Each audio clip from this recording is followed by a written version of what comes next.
नमस्कार सभी को राम राम और आपके अपने YouTube channel Rajasthan GK study के एनालिसिस क्लास पर आपका बहुत बहुत स्वागत और हार्दिक अभिनंदन है। आशा करते हैं कि आप सभी अच्छे होंगे और आपकी तैयारी अच्छी चल रही होगी। तो यहाँ पर राजस्थान जीके के आपको इम्पोर्टेंट क्वेश्चन सॉल्व करवाए जा रहे हैं और ऐसे क्वेश्चन सॉल्व करवाए जा रहे हैं जो एग्जाम में बार बार पूछे जाते हैं या फिर यहाँ से क्वेश्चन बनकर आने की संभावना है। तो सभी विद्यार्थियों से रिक्वेस्ट है कि क्लास को एक बार ज्यादा से ज्यादा शेयर कर दीजिए और फटाफट क्लास के साथ जुड़ जाइए। तो आज का देख लेते हैं पहला क्वेश्चन क्या पूछा गया है कि सर्वाधिक हरे कबूतर किस अभयारण्य में पाए जाते हैं। सर्वाधिक हरे कबूतर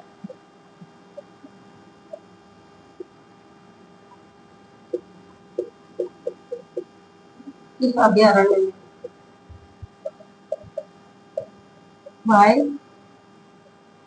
जाते हैं। ऑप्शन सरिस्का, बी ऑप्शन में आपको दे दिया गया है सीता माता, ताल छापर, डी ऑप्शन में दे दिया गया है माउंट आबू। बताइए क्वेश्चन नंबर 1 का राइट आंसर फटाफट क्या करोगे कि सर्वाधिक हरे कबूतर किस अभयारण्य में पाए जाते हैं। 4 ऑप्शन थे यहाँ पर। सर्वाधिक हरे कबूतर तो ये पाए जाते हैं सरिस्का अभयारण्य में। यहाँ राइट आंसर ए ऑप्शन। और सरिस्का अभयारण्य कौन से जिले में है तो अलवर जिले में है।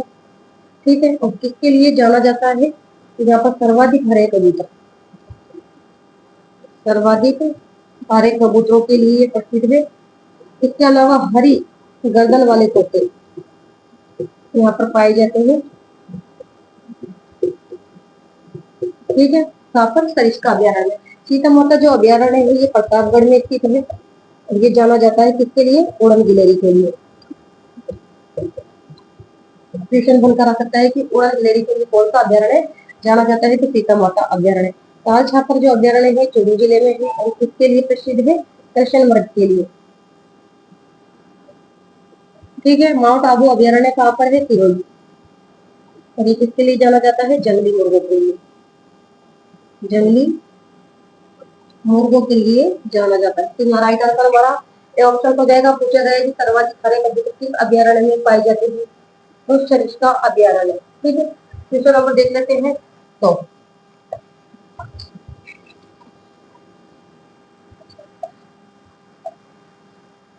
क्या पूछा गया है क्वेश्चन नंबर 2 में आपसे राजस्थान के किस जिले में कछारी मिट्टी नहीं पाई जाती।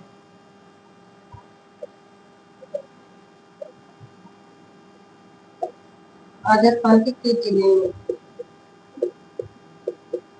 कछारी मिट्टी नहीं पाई जाती है। ऑप्शन अलवर, भरतपुर, जैसलमेर और डी ऑप्शन में आपको दे दिया गया है करौली। बताइए क्या करोगे इसका राइट आंसर। क्या पूछा गया है कि राजस्थान के किस जिले में कछारी मिट्टी नहीं पाई जाती है। जो कछारी मिट्टी है इसका जो अन्य नाम है यह है जलोढ़। जलोढ़ मिट्टी कह दो या फिर कछारी मिट्टी बोल दो एक ही बात है। और जो जलोढ़ मिट्टी है ये राजस्थान के कौन से क्षेत्र में पाई जाती है तो ये पाई जाती है पूर्वी क्षेत्र में। अब देख लीजिए आपके पास 4 ऑप्शन थे। यह राइट आंसर क्या होगा सी ऑप्शन जैसलमेर। आपको पता है जैसलमेर पश्चिमी जिला है और जैसलमेर में कैसी मिट्टी पाई जाती है रेतीली, रेतीली मृदा पाई जाती है। जबकि अलवर, भरतपुर, धौलपुर, करौली इन जिलों में कौन सी मिट्टी पाई जाती है जलोढ़ मिट्टी। राइट आंसर हमारा सी ऑप्शन। क्वेश्चन नंबर देखते हैं 3।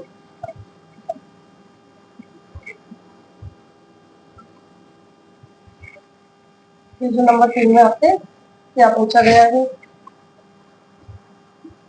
गोरबंद क्या है।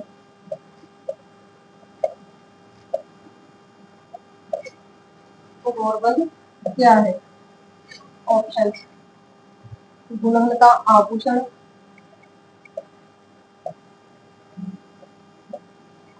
बी ऑप्शन में आपको दिया गया है ऊँट की पीठ का वस्त्र।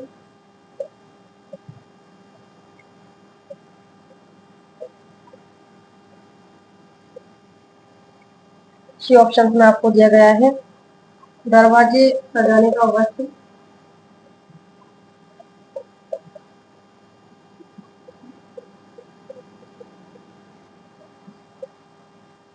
और डी ऑप्शन में दिया गया है ऊँट के गले का आभूषण।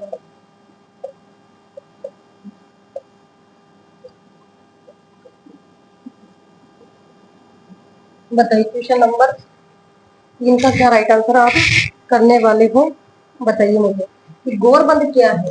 क्या है ये गोरबंद? गोरबंद क्या है? तो गोरबंद है ऊँट के गले का आभूषण। या राइट आंसर डी ऑप्शन हो जाएगा। ऊँट के जो गले का आभूषण होता है उसे कहते हैं गोरबंद। ठीक है, तो ऊँट की पीठ का वस्त्र कहलाता है किलार। ऊँट के जो मुंह का आभूषण होता है उसे कहते हैं मोर। वेरी वेरी इंपॉर्टेंट, यहाँ पे क्वेश्चन है जो कि बनकर आ सकता है, क्वेश्चन पूछा जा सकता है कि ऊँट के मुंह का आभूषण क्या कहलाता है, तो मोर का। ठीक है, ऊँट के गले का आभूषण तो गोरबंद का right answer. D option. Question number देखते हैं 4। क्वेश्चन नंबर 4 में आपसे क्या पूछा गया है कि राजस्थान की किस सभ्यता से अग्नि वेदिकाएं मिली है।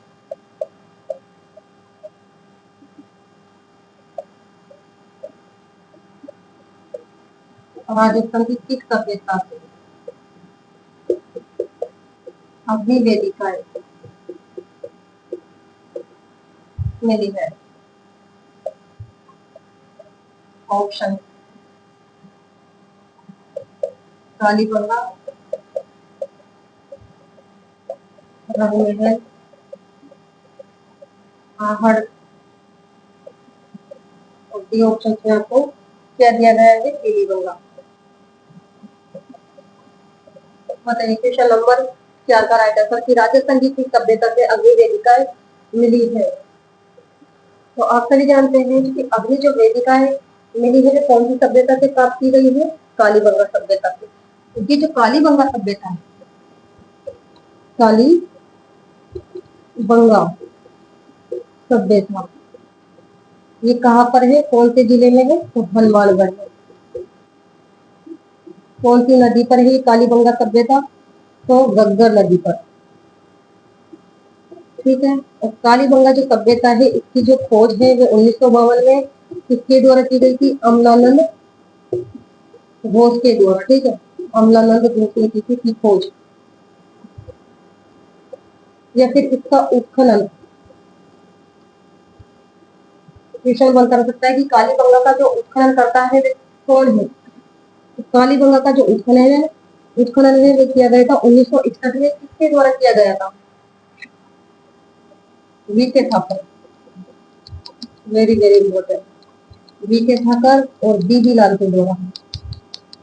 डीबी लाल के द्वारा किया गया था। कालीबंगा कैसी सभ्यता है, तो यह है कांस्य युगीन सभ्यता। कांस्य युगीन सभ्यता है। तो इस सभ्यता से है जो किलों के प्रमाण मिले हैं, किलों के प्रमाण भी प्राप्त किए गए हैं। इसके अलावा और क्या प्राप्त किया गया है, यहाँ से दुर्गों के साक्ष्य,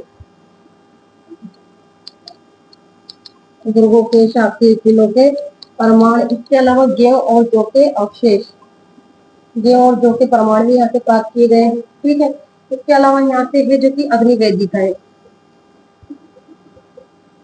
अग्नि वेदिका भी प्राप्त की गई है। कितनी अग्नि वेदिका प्राप्त की गई है, तो 7 अग्नि वेदिका है।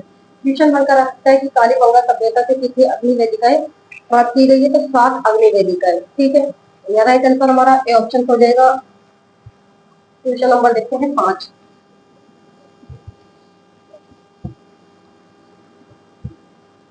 क्वेश्चन नंबर 5 में आपसे क्या पूछा गया है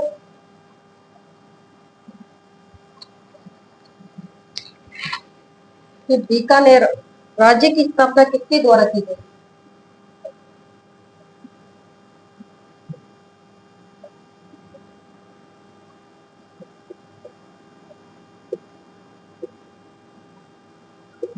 किसके द्वारा की गई। Option Rao Jodha. B option में आपको दिया गया है रायपुर। सी ऑप्शन में आपको दिया गया है राव बीका। और डी ऑप्शन में आपको यहाँ दे दिया गया है रणमल। बताइए क्वेश्चन नंबर फर्स्ट का राइट आंसर क्या करोगे अब कि बीकानेर राज्य की स्थापना किसके द्वारा की गई है। बताइए फटाफट इसका आंसर। बीकानेर राज्य की स्थापना, बीकानेर राज्य की स्थापना वो की गई है राव बीका के द्वारा। कब की थी इसकी स्थापना बताइए। बीकानेर की स्थापना राव बीका के द्वारा तो की गई थी, लेकिन कब की गई थी 1488 में। ठीक है। इसके अलावा बीकानेर स्थापना दिवस क्वेश्चन बनकर रख सकता है कि बीकानेर स्थापना जो दिवस है वो कौन सी तिथि को मनाया जाता है। तो आखा तीज, ध्यान रखना है। आखा तीज, आखा तीज कब की मनाई जाती है। वैशाख शुक्ल तृतीया। क्वेश्चन बनकर आ सकता है कि बीकानेर की स्थापना कौन से दिन हुई थी। तो आखा तीज के दिन यानी वैशाख शुक्ल तृतीया के दिन इसकी स्थापना हुई थी। स्थापना दिवस कब मनाया जाता है। तो वैशाख शुक्ल तृतीया या आखा तीज को। तो इसकी स्थापना की थी बीकानेर की राव बीका के द्वारा कब 1488 में। राव जोधा के द्वारा तो जोधपुर की स्थापना की गई थी।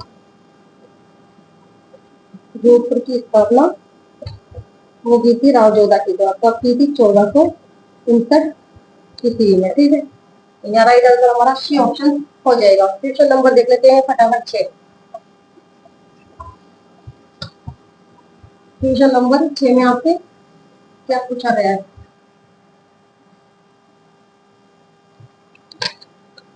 ये पद्मावत रचना है।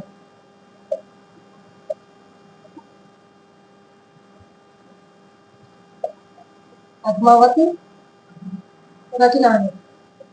ऑप्शन पद्मनाभ, डी ऑप्शन में मोड़क नैंसी,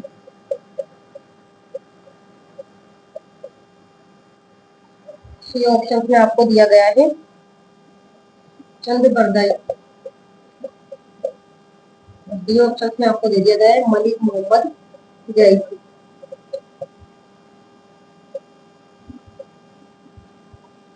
बताइए क्वेश्चन नंबर 6 का राइट आंसर आप क्या करोगे कि पद्मावत रचना है।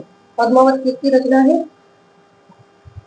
तो पद्मावत है मलिक मोहम्मद जैसी की रचना। यह राइट आंसर हमारा डी ऑप्शन हो जाएगा पद्मनाभ। पद्मनाभ के द्वारा तो कौन सी रचना लिखी गई है। एक तो लिखी गई थी कानड़ देव प्रबंध, कानड़ देव प्रबंध,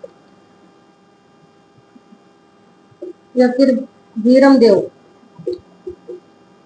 सोनगरा विवाद। ये तो है पद्मनाभ की रचना। क्वेश्चन बनकर रख सकता है कि कानड़ देव प्रबंध ग्रंथ के रचयिता है तो पद्मनाभ, या वीरम देव सोनगरा ग्रंथ की रचना की है तो पद्मनाभ। मोड़ो नैंसी के द्वारा नैंसी ख्यात, नैंसी ख्यात ग्रंथ की रचना की गई है। इसके अलावा मारवाड़ परगना विगत, विगत। ठीक है। क्वेश्चन बनकर रखता है कि नैंसी ख्यात या फिर मारवाड़ का परगना ग्रंथ की रचना की गई है तो मोड़ो नैंसी के द्वारा। चंद बरदाई के द्वारा पृथ्वीराज राठौर।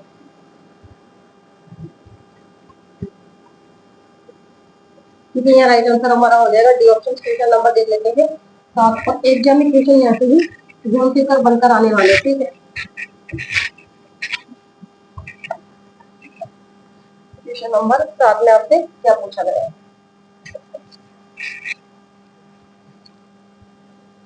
ये मत्स्य जनपद का सर्वप्रथम उल्लेख किस ग्रंथ में मिलता है। मत्स्य जनपद का उल्लेख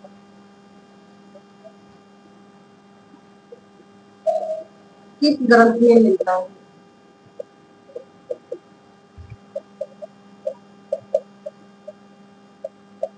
ऑप्शन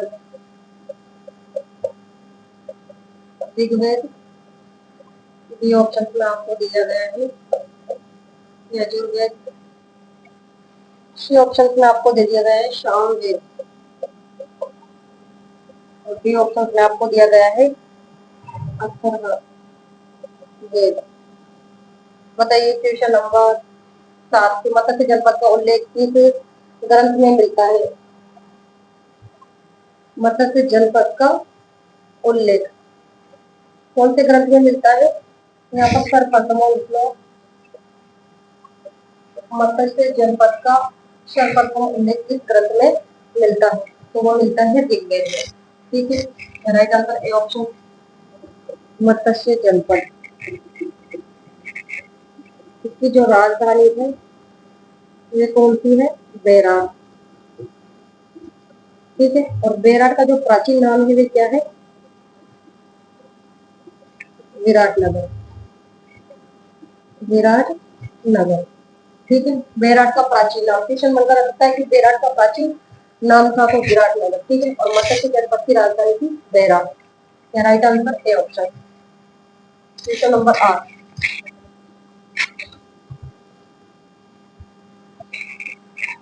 क्वेश्चन नंबर 8 में आपसे क्या पूछा गया है देख लेते हैं।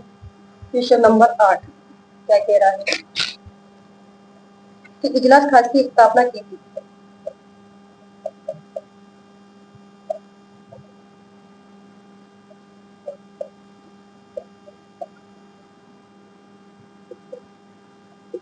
ऑप्शन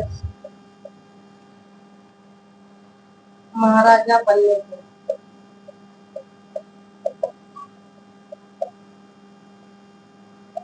बी ऑप्शन है महाराणा प्रताप सिंह,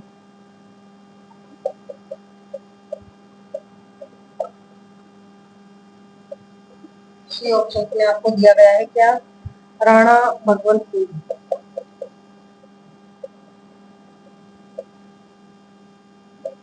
डी ऑप्शन में आपको ये दिया गया है क्या? महाराणा अजीत सिंह।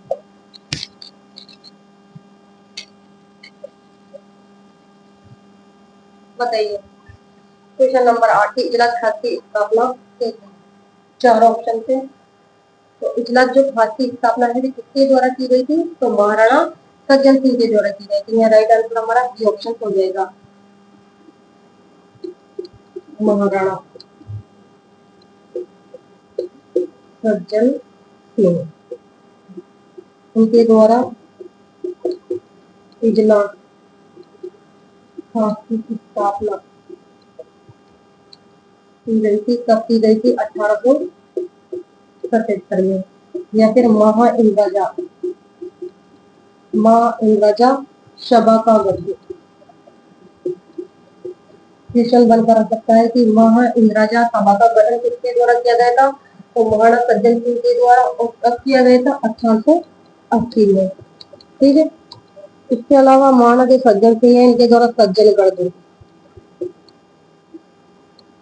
सज्जनगढ़ दुर्ग का निर्माण करवाया गया था। ठीक है, तो राइट आंसर हमारा बी ऑप्शन हो जाएगा। क्वेश्चन नंबर देख लेते हैं 9।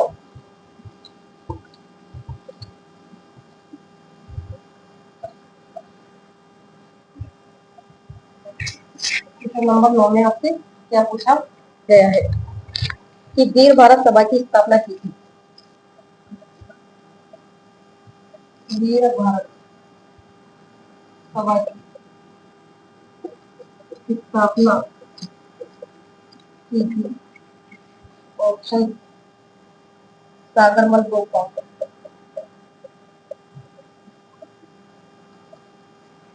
विजय सिंह पति,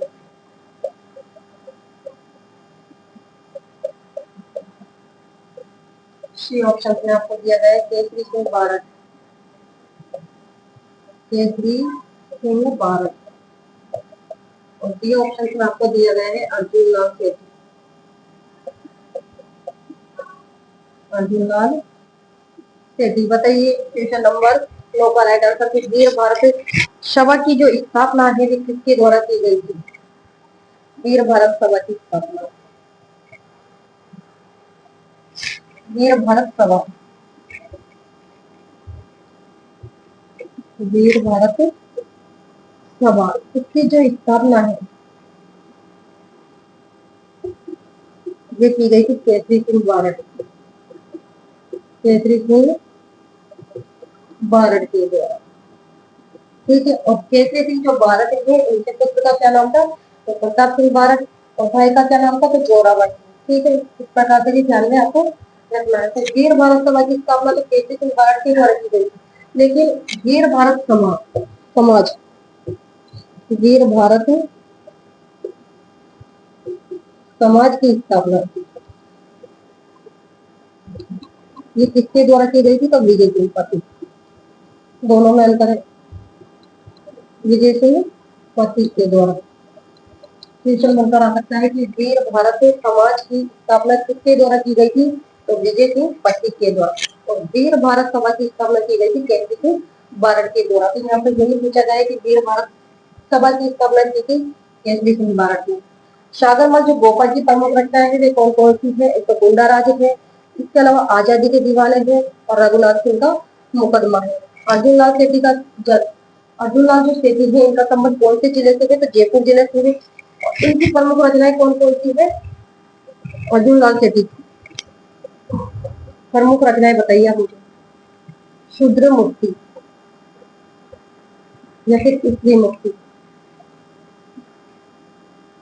ठीक है, ये उनकी प्रमुख रचनाएं अर्जुन लाल सेठी। क्वेश्चन बनकर आ सकता है कि स्त्री मुक्ति या फिर शूद्र मुक्ति किसकी प्रमुख रचना है, तो अर्जुन लाल सेठी की। वैसे आप जानते हैं सागरमल भोपाल की जो प्रसिद्ध रचना है वे तो गुंडा राज है, या फिर आजादी के दीवाने हैं, या फिर रघुनाथ सिंह का मुकदमा है। क्वेश्चन नंबर लास्ट देख लेते हैं हम 10।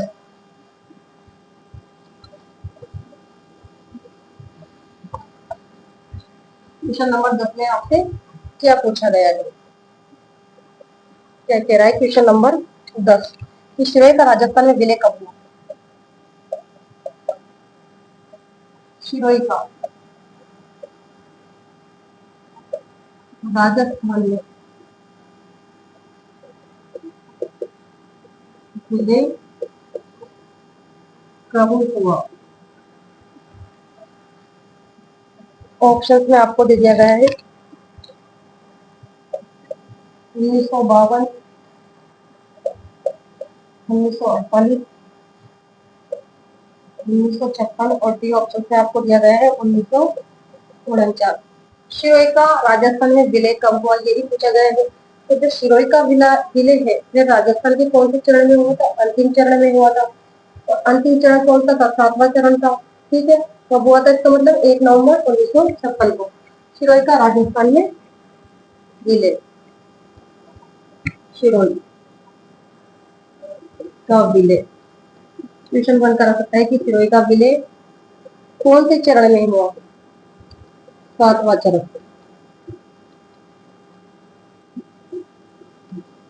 और ये जो 7वां चरण है इसका क्या नाम था, वर्तमान राजस्थान। वर्तमान राजस्थान 7वें चरण का नाम था वर्तमान राजस्थान। और वर्तमान राजस्थान 1 नवंबर 1956, और इसमें है जो कि शिरोई का विलय हुआ। शिरोई का विलय तो वो हुआ था 1 नवंबर 1956 को। यहाँ राइट आंसर हमारा सी ऑप्शन हो जाएगा। इसके अलावा 7वें चरण में और कौन कौन सा क्षेत्रों का विलय हुआ था, आबू का, देलवाड़ा का, इसके अलावा अजमेर और मेरवाड़ा का। 7वें चरण में ध्यान रखना है, आबू, देलवाड़ा, अजमेर और मेरवाड़ा, उनका विलय भी 7वें चरण में हुआ था। ध्यान में रखना है 1 नवंबर 1956 को। तो आज के ये जो कि 10 क्वेश्चन हमने सॉल्व कर लिए हैं और एग्जाम की दृष्टि से वेरी वेरी इंपॉर्टेंट रहने वाले क्वेश्चन आपके लिए। तो आज की क्लास को मैं यहाँ पर समाप्त करती हूँ। क्लास अगर आपको अच्छी लगी तो लाइक करो, शेयर करो, और चैनल पर पहली बार आए हो तो चैनल को सब्सक्राइब करना ना भूलें। तो नेक्स्ट क्लास में मिलते हैं, तब तक के लिए धन्यवाद। Thank you so much.